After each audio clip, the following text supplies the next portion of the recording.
the birthplace of the Bohemian Revolution from Cowork 591 Studios. This is the Steve Brown Arts Center Podcast Network with producer Blake Tempus. I'm Jim Gillespie. Co-host Dale Reber is on assignment down in Johnston tonight, and this is the Jesup News for February 19th, 2024. Please talk to your friends about clicking and following and rating us as well on Spotify and Apple Podcasts. Make sure that you are following us each week. We want to thank Taylor Nitz last week from K-Way Radio. He's got our numbers way up, Blake. Our numbers the first 2 days are double what they normally are for. I don't know if you looked at that or not. Yeah, they are way up. And a lot of that is because of Taylor. So thank you, Taylor. Tonight, we're going to talk about a doctor named Arthur. We're going to talk about the winners and losers as usual. We're going to talk about the challenge of making a docu-series that we're trying to make. We're going to visit the 1988 state girls basketball champions from down Highway 20. Dike, not Dike, New Hartford. It was Dike still in 1988. We have library news and weekly updates for the Steve Brown Arts Center, and we look the Steve Brown Arts Center and coming weeks on the podcast. The Steve Brown Arts Center is a 501c3 nonprofit organization that has a vision for artists, young and old alike, to have the opportunity to better themselves while helping to build the skills of those around them. The long-range vision is to house a rural artist residency program for professionals and emerging artists in all areas of the arts and the humanities. Artists will be offered accommodations and studio space in exchange for a contribution of labor and maintenance of the buildings and the grounds around them. So, Blake, we're going to start first tonight with the story of a doctor. His first name was Arthur. And Arthur graduated medical school, and he decided to go to program on the lungs. It was in Germany. The program was in Germany, and it was a two-week convention, and about 3 days in, he realized he didn't want anything to do with the lungs. And so he decided he wanted to go visit Switzerland.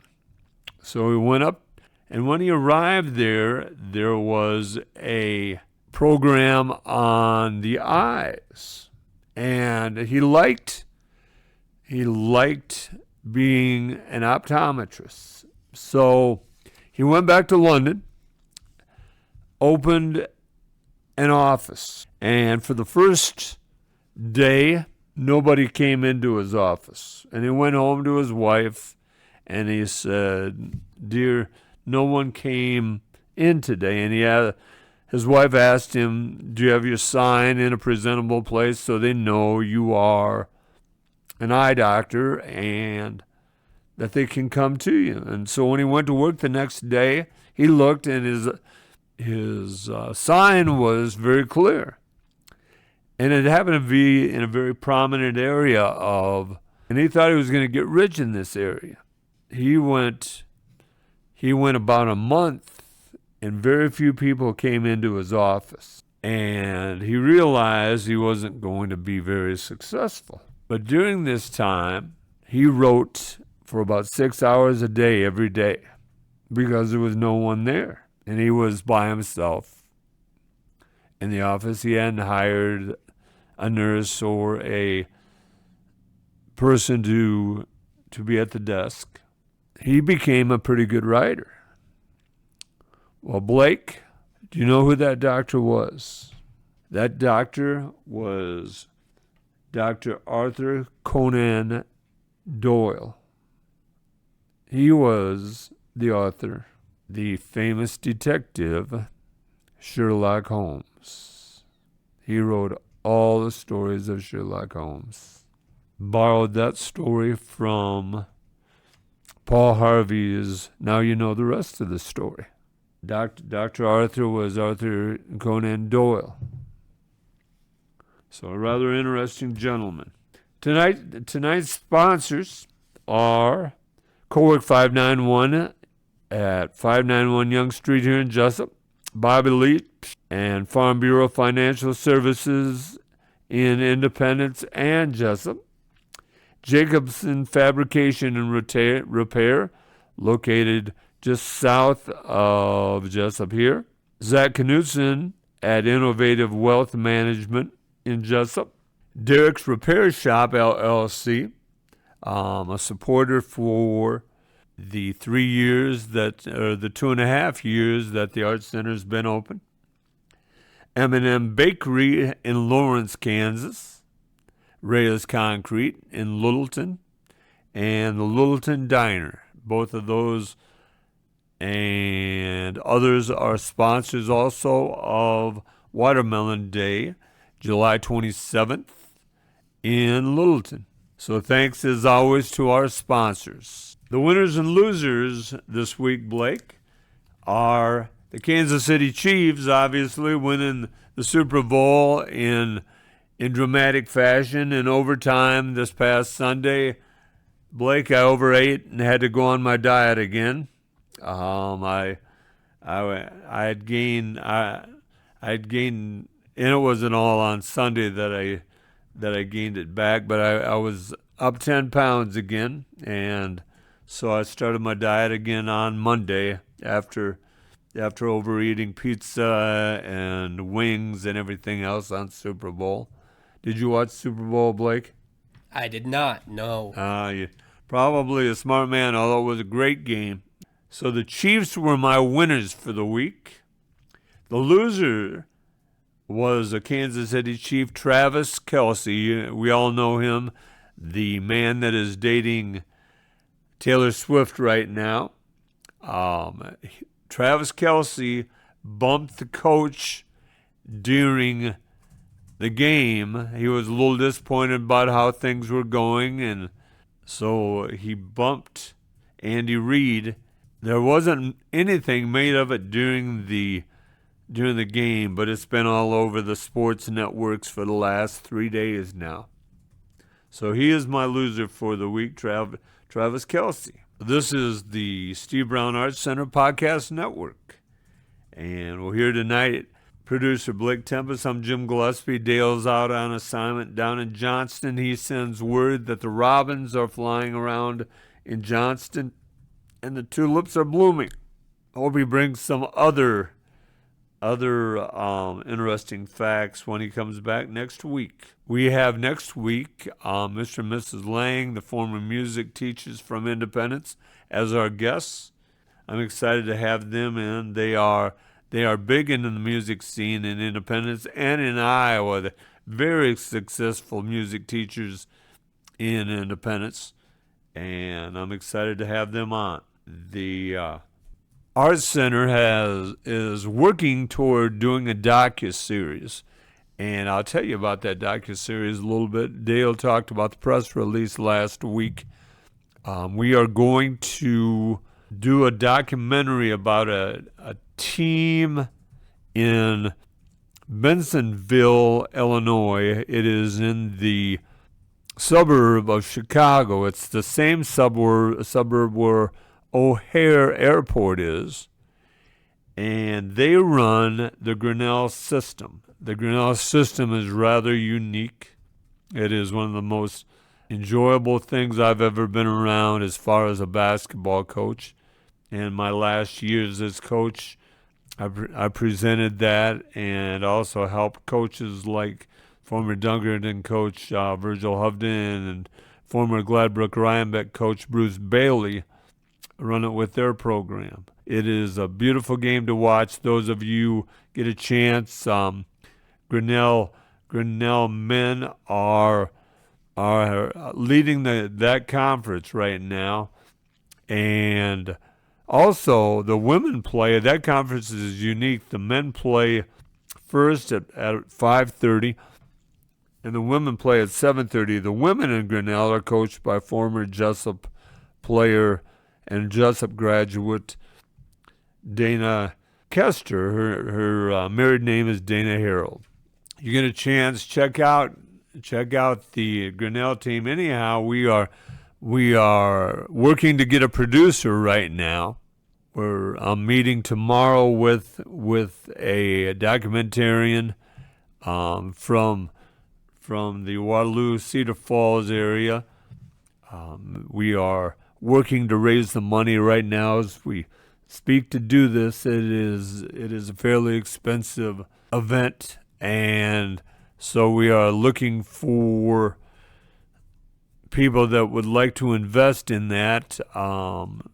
If you're interested, don't be afraid to call or contact me, and I will share the cost of this docu-series. We are going to try to sell it to Hulu, Netflix, something like that. So it is a fairly expensive. That is, as we go, I've reached out to Paul Yeager down at Iowa Public Television. He's been guiding me.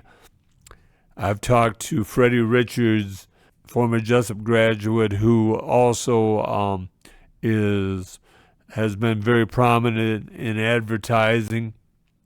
I've talked to Nate Clayberg. He has been pursuing producers for me as well, and so hopefully our goal is to start the docu-series when school starts in September of this year.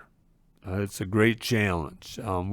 We've talked to Fenton in Bensonville, and their administration has okayed it. The coach has okayed it. The parents and the students have okayed it. So I'm excited about that, and I'd like to do a shout out to the Fenton team right now as we record. This is the Steve Brown Arts Center Podcast Network.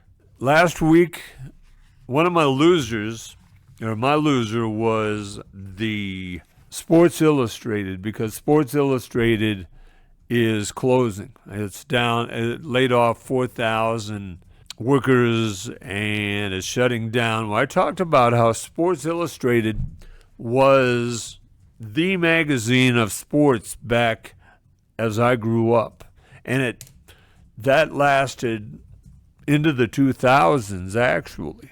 And in 1988, as we talked about girls basketball and boys basketball last week with Taylor, in 1988, Sports Illustrated did a story on Dike High School when they qualified for the girls' state tournament. And if those of you that don't know, Dike was not ranked when they qualified that year. Those of you listening at Dike, I'd like to say hi. Say hi to Coach Dowell. Coach Dowell is the Dike New Hartford coach now, and they are working for their fourth state championship in a row as Dike New Hartford girls basketball this year. They beat South Winneshiek last night handily. Excuse me, not South Winneshiek. They won handily. They would have played South Winneshiek. AP beat South Winneshiek. Now AP plays Jesup on Friday night at Ablington Parkersburg. But anyhow, Coach Dowell's working for his fourth state championship in a row. And for those of you basketball fans, that's a big deal in Iowa, and the girls' state tournament is a big deal in Iowa. And I'd like to talk about that a little bit. This article was titled, "The Iowa Girl Stands Tall." It was written February 13th, 1989. It was in Sports Illustrated. Dike at the time had a population of 855 people. They were coached by a bulldog of a man by the name of Tom Murr. Tom was a neat guy. He taught at Waterloo East, and then he coached girls basketball at Dike. They qualified in 1988, and they were 25-2 going into the state tournament, 27 games. But they were unranked. There were teams that were undefeated going into the state tournament. Teams like Moravia and North Polk. Basketball was huge. And the tournament at the time was played in Veterans Memorial Auditorium in Des Moines. Now it's played at Wells Fargo. Wells Fargo is, although it's been around a while now, Wells Fargo is way more newer than Veterans Auditorium was. But Veterans was quite the place. Huge building made of brick. They had a state map that lit up where all the teams were from, and 16 teams qualified. But they were represented by a young lady that was 6'2", a junior by the name of Darcy Graves, quite the athlete. And then she had a running mate by the name of Dawn Meester that was 5'6", and they had been friends growing up. They ran around together. Their parents enjoyed them together. They were next door neighbors, although they were a mile apart in the country. And Dike then, like now, state champion volleyball for 3 years in a row, and Meester was an incredible volleyball player on that team. A little bit about girls basketball in Iowa before I go on with the story here. Girls basketball in Iowa was noted, started in the early 20s, about 1923. A young lady named Agnes Martin of Dubuque was written about. She had 6 points, and the Dubuque paper wrote her up and talked about her thrilling moves as she scored 3 times in their victory. The small town teams played in a lot of buildings, and the city teams played inside of buildings on wood floors. In 1925, there was a panic among the city administrators because the small town teams were much better than the city schools. And so in order to stop that, decided to end girls basketball in Iowa. There was a big uproar about that. And so in 1926, the Iowa Girls High School Athletic Union started. And it has been the only girls' union in our nation. The other 49 states only have one union. And a lot of people have complained about Iowa having 2 unions. They say, oh, it's not necessary.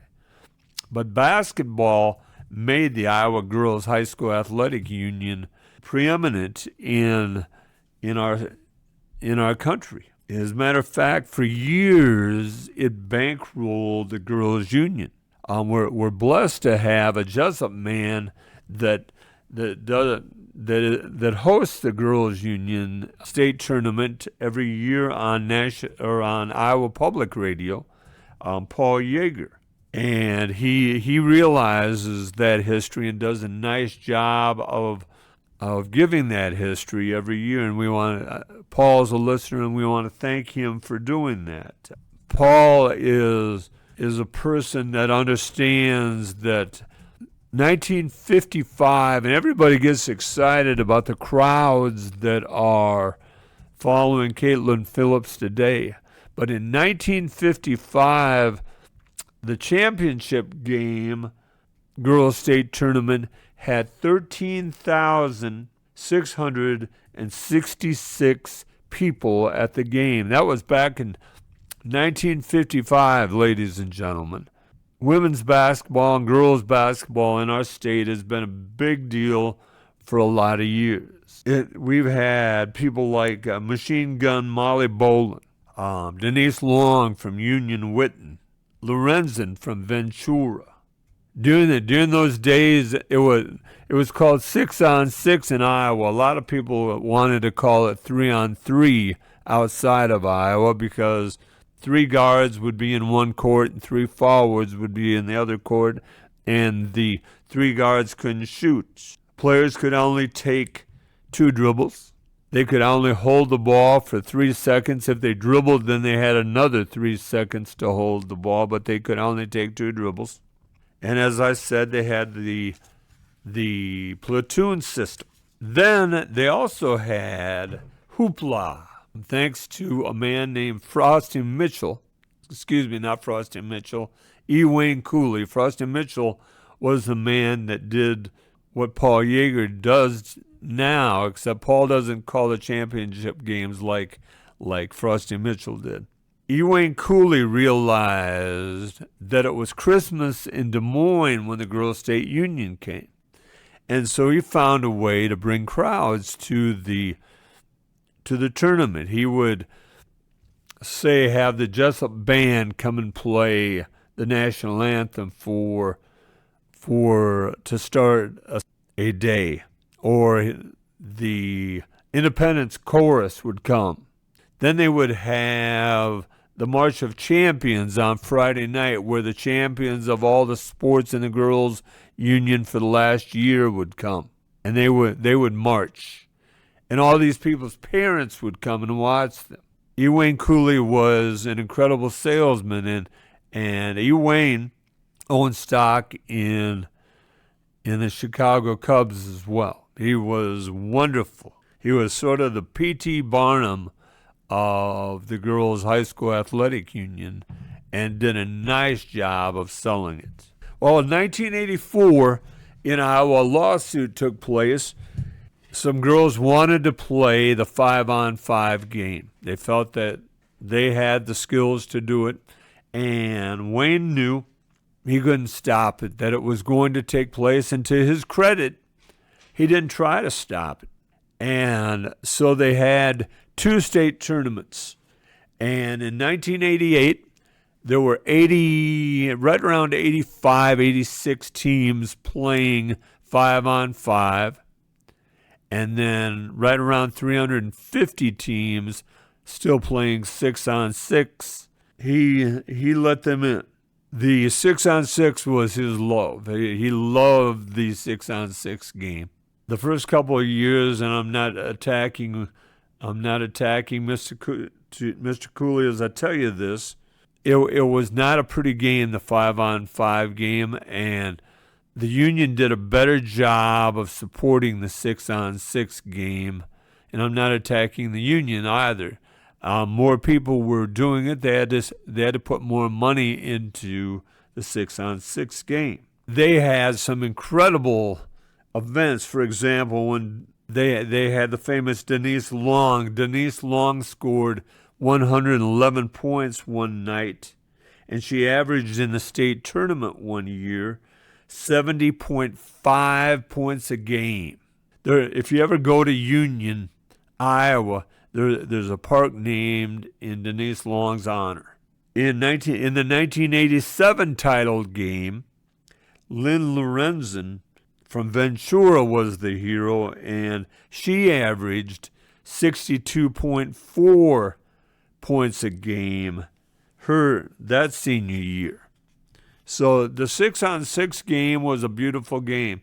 An example, if the forwards would foul in the guard end, you could choose who you wanted to shoot a free throw in the forward end. I always used to irritate the boys basketball players because for years the girls basketball players were better free throw shooters in our state. Now, I never told them that fewer people were shooting free throws than than the boys were. Everybody was shooting free throws for the boys, but not all girls were shooting free throws. Well, March 8th, 1988, with an enrollment, you Dike people, here you go. Here's your enrollment in 1988.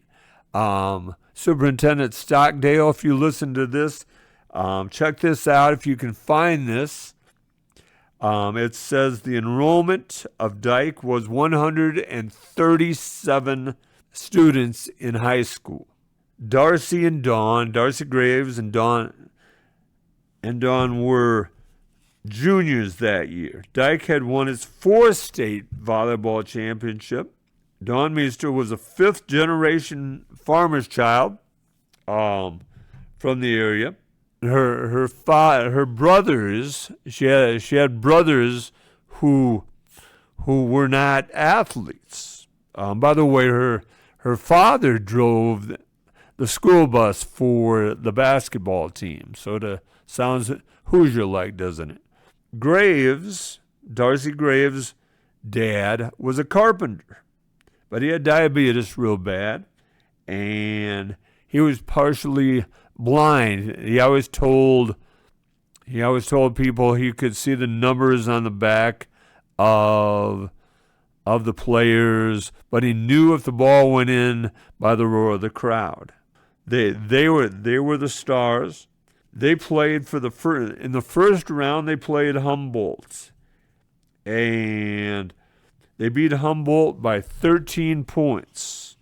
That was the first round of the tournament, and then they made it to the quarterfinals. And in the quarterfinals, they played Moravia and ended up beating Moravia by 3 points. Then in the semifinals, they were to play Buffalo Center, and Buffalo Centers had a lady named Chisel that was an incredible player.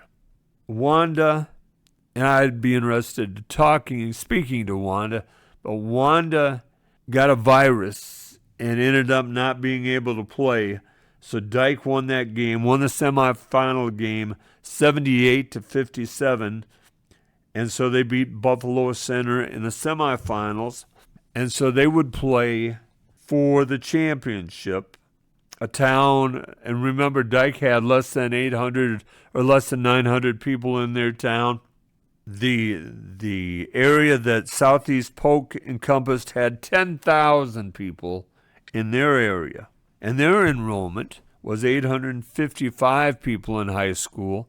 Remember, Dike had 137 in high school. Remember, and before you people in Dike, New Hartford get mad at me, this was before Dike and New Hartford got together. So it was still only Dike.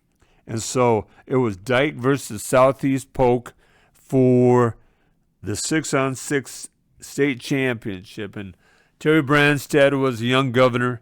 Senator Grassley was at the game. Senator Grassley had been in office even 4 years by then already. And remember that Senator Grassley was from that area as well. I believe Senator Grassley's farm is in or close to New Hartford now. But I'm sure he had voters in Dike as well. As they played Southeast Polk, they talked about, before they went on the floor, they talked about who they were playing for. They were playing for their families. They were playing for Dike. They were playing for school. Tom talked about he was playing for a truck driving friend that had hired him for his first job before he was a teacher. And a man had given him a belt buckle. Hummer was the man's name. And he said, that he wanted to win the game for Buck Hummer. And Tom, by this time, had been wearing the same coat. It was a lucky coat, and hadn't washed it for a month because they were on a 12-game winning streak. It'd be interesting, those of you that are listening from Dike, if you could let me know who are the two teams that beat Dike. Southeast Polk was coached by famous coach Ray Svensson. Ray was very famous in the 6-on-6 game. You go back during the time, there were great coaches in the 6-on-6 game. Darrell Severson over at Starmont, Otis Roby up in Sumner, Wayne Kramer here at Jesup. You had Bud McRae down in Panorama, excuse me. There were some great 6-on-6 coaches. Anyhow, it was a great battle. Defeated Southeast Polk 86-73. The little town beat the big city, which would have upset the guys back in 1925, I'm sure. They stayed the night in Des Moines, got up and went to church the next day, then drove back, and about just outside of Rhinebeck, between Grundy and Rhinebeck there, they were met by fire trucks and ambulances and police officers in a caravan. That caravan led them back to Dike for a celebration. The reason I go into such great detail was there was a 10-page article in Sports Illustrated about this little high school team from Dike, Iowa. And I want to thank Dike New Hartford coach Bruce Dahl, who is a sports memorabilia collector, who sent me that article and allowed me to go over that. I had read that before, and I remember that article, and I remember Tom Murr, and I remember Meester and Graves, and that group like it was yesterday. 6-on-6 was such a beautiful game. This is the Steve Brown Arts Center Podcast Network. I'm with producer Blake Tempus. In Jesup Library news, the Little Tot Storytime meets every Thursday at 10:30 a.m. for songs, stories, and more. The Spice Club this February is Star Anise. Pick up a sample and recipe and try it at the Jesup Public Library. Exercise with friends at the Jesup Public Library every Monday, Wednesday, and Friday at 8 o'clock for about 45 to 60 minutes. Remember, every Wednesday is STEM Wednesday. Not every Wednesday, excuse me. The ISU Extension and Outreach invite kids ages kindergarten to 4th grade to enjoy an afternoon of STEM activities Wednesday, one Wednesday a month. Don't forget Books and Brews, the book club, which meets today as this podcast comes out. Remember today, also the Monday, February 19th, the library will be closing at 4:30 for in-services. Meet a local author Thursday, February 22nd at 6:30 as Blackhawk County Sheriff Tony Thompson, Dale talked about Tony Thompson, author of a recently released book, Any Place But Here, The Uncomfortable Confluence Between Mental Illness and the Criminal Justice System. Sheriff Thompson will discuss his book and have copies for sale. There will be a seed swap Saturday, February 24th at 10 o'clock in the Jesup Library. Up to 5 free seed packets are offered to every adult and 2 per child. Join us for a fun morning. Moving Monday, February 26th, the Miracle Club will be played at 1 p.m. There's an Adventure Pass program. Check out a pass to the Blank Park Zoo, the Grout Museum, and the Quad Cities Fun Bundle for free. 18 years old with valid Jesup Public Library card. One every 365 days. This is Steve Brown Arts Center Podcast Network. I had a letter the editor sent in to me by Niall McMartin. It was actually a letter written by Norm West. Norm lives north of Littleton.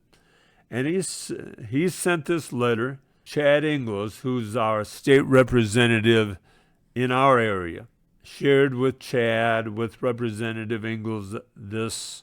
Norm, if you're listening, thank you for allowing us to share this letter. Niall, thank you for sending it in. Hi, Chad. Sorry to pester, but I'm opposed to a bill that is advanced out of the subcommittee for consideration by the full committee. House Study Bill 587 would require public school students to sing the Star-Spangled Banner each day.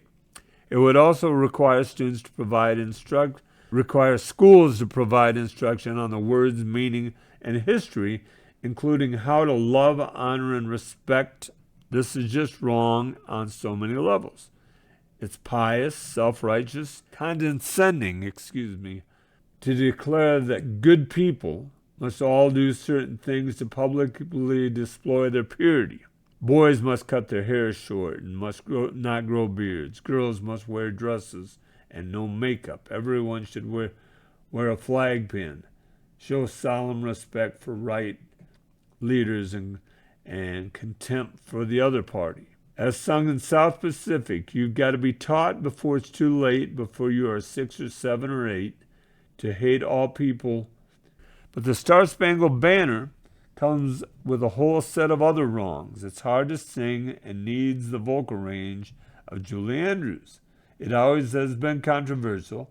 People act like it was ordained in the U.S. Constitution and in the Bible, but it wasn't adopted as a national anthem until 117 years after it was written, and the selection was extremely contentious. The worst part to me is that it has always had strong racial undertones, especially the third verse. No refugee could save the hireling and slave from the terror of flight or the gloom of the grave. This was a reference to escaped slaves who joined the British Army to fight against the U.S. Francis Scott Key was a wealthy slave owner.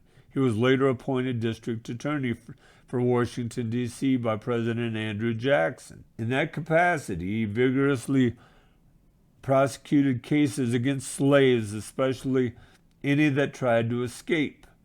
He went after anti-slavery newspapers. After race riots swept the city in 1835, he strongly sought the death penalty for young black men accused of attempted murder, even after doubts arose about the man's guilt. He convinced President Jackson to appoint his brother-in-law, Roger Taney, to the cabinet and then to the Chief Justice of the Supreme Court. Taney was perhaps the most starkly racist Supreme Court justice of his time period, and maybe of all time, and author of the Dred Scott opinion, which is often described as the worst decision in U.S. history.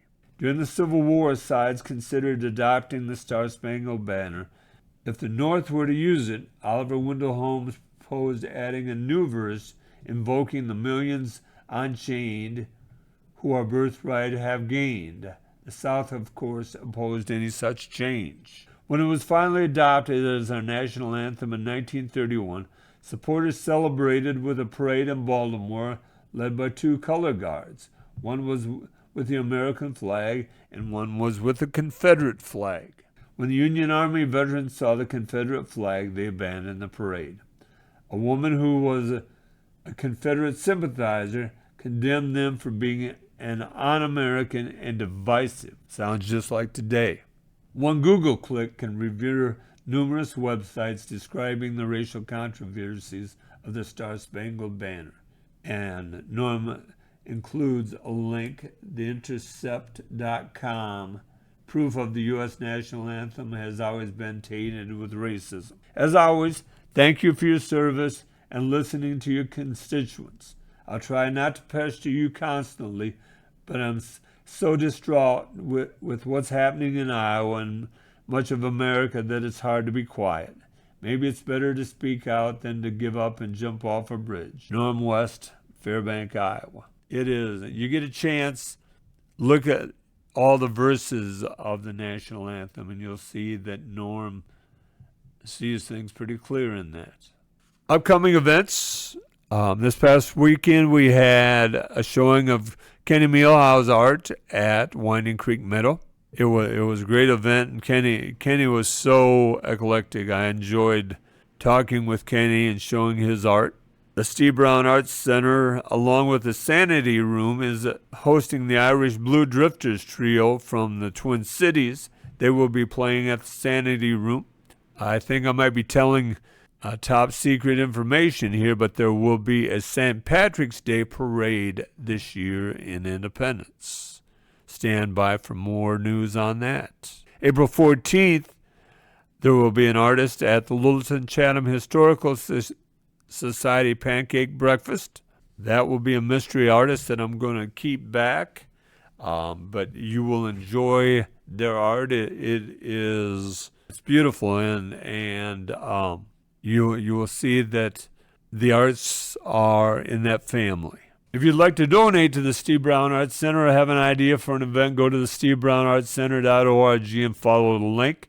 If you have news or would like to sponsor us, email us at jim@stevebrownartscenter.org or call 319-290-0241 and leave a message. Thanks, Blake Tempus, for everything tonight. I'm Jim Gillespie. Look forward to having Dale back next week.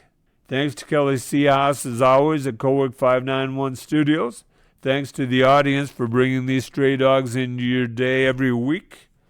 Don't be afraid to share us with your friends. Remember, each day is about little victories.